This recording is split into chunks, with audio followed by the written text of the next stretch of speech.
Hello friends, అందరూ ఎలా ఉన్నారండి? వెల్కమ్ టు చాణక్యాస్ నీది. కళ అంటే నిద్రలో వచ్చేది కాదు, నిద్ర పోనివ్వకుండా చేసేది. గెలుపు అనేది నీడ లాంటిది. దాన్ని పట్టుకోవాలని ఎప్పుడూ చూడకు. నీ దారిలో నువ్వు సాగిపో. దానంతట అదే నీ వెంట వస్తుంది. కానీ నీ అడుగులు వెలుగులు వైపు పడితేనే నీడ ఉంటుందని గమనించుకో.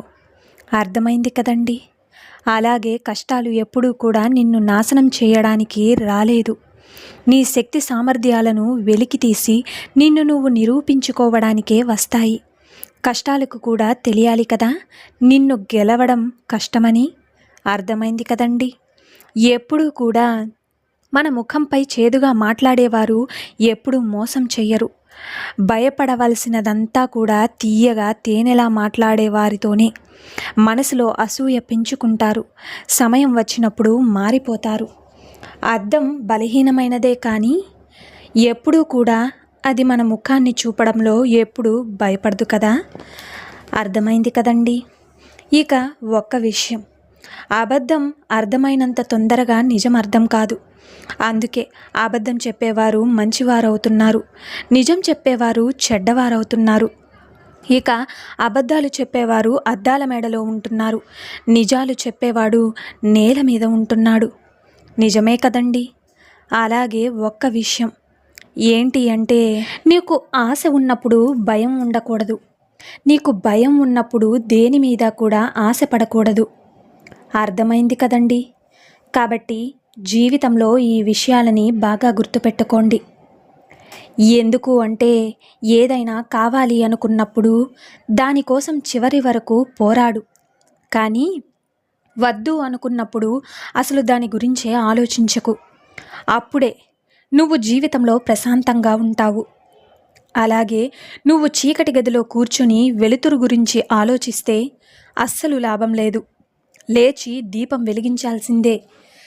అలాగే నువ్వు ఖాళీగా కూర్చుని పని గురించి ఆలోచిస్తే లాభం లేదు కదా.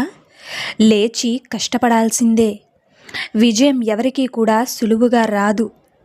దాన్ని మనమే వేటాడి వేటాడి సాధించాలి. అర్థమైంది కదండి? ఇక మధ్యతరగతి కుటుంబంలో పుట్టిన ఒక అబ్బాయికి 25 ఏళ్ళు వచ్చాక ఉద్యోగం అనే పదం ఎంత ఇబ్బంది పడుతుందో అసలు మాటల్లో చెప్పలేము. ఉద్యోగం లేకపోతే తల్లిదండ్రుల ముందు కూడా చులకనైపోతాడు. ఒక అబ్బాయికి ఉద్యోగం ఉంటే ఈ సమాజం ఒకలా చూస్తుంది, ఉద్యోగం లేకపోతే ఇంకోలా చూస్తుంది. ఆకలి వేసి కంచంలో అన్నం వేసుకుంటే తినే ప్రతి మెతుకు గొంతులో ముళ్ళులాగా గుచ్చుకుంటుంది. ఉద్యోగం లేని అబ్బాయి జీవితం నిజంగా ఒక నరకంలా ఉంటుంది. తన కుటుంబానికి బలం అవ్వాలి, ఏదో ఒకటి చేసి నలుగురిలో నిలబడాలి. అంతేగాని నెల తిరిగేసరికి వాడికి సంపాదనకి వాళ్ళ కళ్ళ ముందు ఉన్నప్పటికీ ఏం చెయ్యాలో అర్థం కాక లోపల ఎంతగానో కుమిలిపోతూ ఉంటాడు.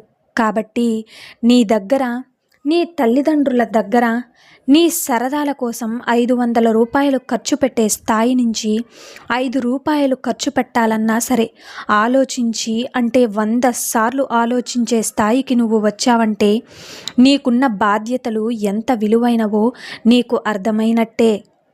నిజమే కదండి? అలాగే ప్రతి తల్లిదండ్రులు తమ బిడ్డలను చదివించేది తమ ఆకలి బాధలు తీరుస్తారని కాదు, భవిష్యత్తులో వాళ్ళు అన్నం కోసం ఇంకొకరి ముందు చెయ్యి చాచకుండా బ్రతకతారని. నిజమే కదండి? అలాగే పెద్దవాళ్ళు ఎప్పుడూ ఒక విషయం చెబుతూ ఉంటారు, ఎవరితోనైనా మాట్లాడేటప్పుడు బంధాలని కాపాడుకోవడానికి ఒక మెట్టు దిగి ఆలోచించు అని అంటారు. కానీ అర్థం చేసుకునే వారి కోసం ఎన్ని మెట్లు దిగినా తప్పులేదు.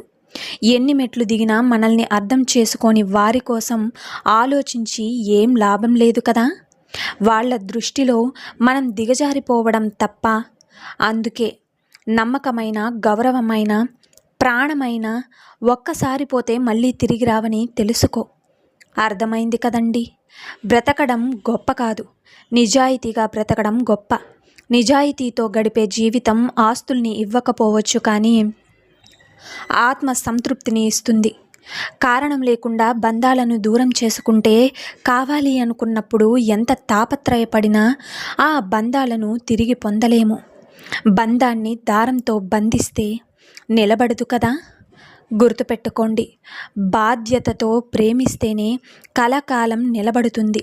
అటు నుంచి రావడం లేదని ఇటు నుంచి ఇవ్వడం మానేయడం మంచిది. అది ప్రేమైనా విలువైనా ఎక్కువగా పట్టించుకుంటే ప్రతి ఒక్కటి కూడా బాధ పెడుతుంది. కొన్నింటినైనా వదిలేస్తేనే జీవితంలో ఉన్న ప్రశాంతత మిగులుతుంది. అర్థమైంది కదండి.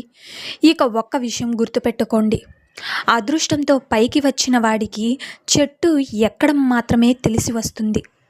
అదే స్వయం కృషితో పైకి వచ్చిన వాడికి చెట్టు ఎక్కడం అలాగే దిగడం రెండూ కూడా తెలిసుంటుంది. నిజమే కదా. మొదటివాడు ఎప్పుడు పడిపోతానా అన్న భయంతో ఉంటే ఇక రెండోవాడు నేను క్రింద పడినా తిరిగి ఎక్కగలను అనే ధైర్యంతో ఉంటాడు. అదే అదృష్టానికి ఇక స్వయం కృషికి ఉన్న తేడా. అర్థమైంది కదండి.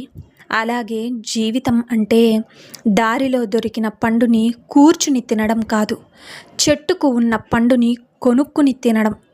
అర్థమైంది కదా. అలా తినినప్పుడు దానికోసం నువ్వు పడిన కష్టం విలువ తెలుస్తుంది. ఆ పండు యొక్క విలువ నీకు తెలుస్తుంది. అందనంత ఎత్తులో ఉంది, అందుతుందో లేదో అని ఎప్పుడూ కూడా సందేహపడకు.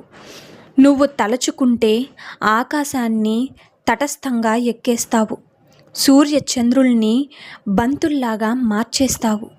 నీకు కావలసిందల్లా నీ మీద నీకు సాధించగలను అనే నమ్మకం మాత్రమే. గుర్తుంచుకోండి, ఎంతవరకు నువ్వు పనికొస్తావో నిన్ను అంతవరకే ఉపయోగించుకుంటుంది ఈ లోకం. అవసరమైనవన్నీ ముట్టిన తర్వాత అవతల పడేసే అగ్గిపుల్లల. కానీ ఆ పడేసే అగ్గిపుల్ల అవసరమే, వాళ్ళ జీవితంలో వెలుగు నింపుతుందని తెలుసుకోలేరు. సహనం కోల్పోతే ఒక్క అగ్గిపుల్లే అడవిని దహించి వేస్తుందని గుర్తుపెట్టుకోవాలి. అర్థమైంది కదండి. ఇక ఒక్క విషయం, జీవితంలో ఏ నిర్ణయం అయినా కూడా మనమే తీసుకోవాలి. ఇతరుల సలహాలపై ఆధారపడినప్పుడు అది గెలిస్తే వారి సొంతమవుతుంది, ఓడితే బాధ్యులమవుతాము. ఒక్కసారి నిర్ణయం తీసుకున్నాక అది తప్పో ఒప్పో దానిని మనమే భరించాలి. జనం దృష్టిలో మంచి చెప్పినవాడు ఎప్పుడు చెడ్డోడే, ఇక చెడు చెప్పినవాడు ఎప్పుడు మంచోడే. ఎలాగో చెప్పనా, కాటు వేసే పాముకి పాలు పోస్తారు కానీ మనకు నీడనిచ్చే చెట్టుకు మాత్రం కనీసం నీళ్లు కూడా పోయరు. నిజమే కదండి. అలాగే ఒక మగాడు ఆడదాన్ని ఇష్టపడడానికి అతని కళ్ళకు పని చెప్తాడు. ఎందుకంటే మగాడు ఆడదాని అందం చూసి ఇష్టపడతాడు. కానీ ఒక ఆడది మగాడిని ఇష్టపడడానికి ఆమె బుద్ధికి పని చెబుతుంది. ఎందుకు అంటే ఆడది మగాడి వ్యక్తిత్వం చూసి ఇష్టపడుతుంది. గుర్తుపెట్టుకోండి. నిజమే కదండి. అలాగే చూశారు కదండి ఇవాల్టి వీడియో. ఈ వీడియో మీకు నచ్చిందని అనుకుంటున్నాను. నచ్చితే చిన్న లైక్ చేయండి. అలాగే మన ఛానల్ ఎవరైనా స్టార్టింగ్ చేస్తుంటే సబ్స్క్రైబ్ చేసుకోవడం మర్చిపోవద్దండి. పక్కనున్న బెల్ సింబల్ని క్లిక్ చేస్తే ఇలాంటి మరిన్ని వీడియోస్ అన్నీ కూడా మీకు నోటిఫికేషన్ రూపంలో అయితే వచ్చేస్తుంది. So thank you for watching friends. రేపటి వీడియోలో చాణక్యులు గారు ఏ మంచి మాటలను ఏ మంచి సూక్తులను మనకి చెప్పబోతున్నారన్నది మనం రేపటి వీడియోలో తెలుసుకుందాం. వీడియోలో కొంచెం ఏదన్నా డిస్టర్బెన్స్గా అనిపించినా లేదంటే వీడియో క్లారిటీ లేకపోయినా ఏమనుకోవద్దండి. కొంచెం ఈ గొంతు ప్రాబ్లం అయ్యి కొంచెం అటు ఇటుగా ఉండొచ్చు వీడియో, సో అడ్జస్ట్ అవ్వండి. సో రేపటి వీడియోలో అయితే మళ్ళీ మనం కలుసుకుందాం. Until then tata bye bye, see you.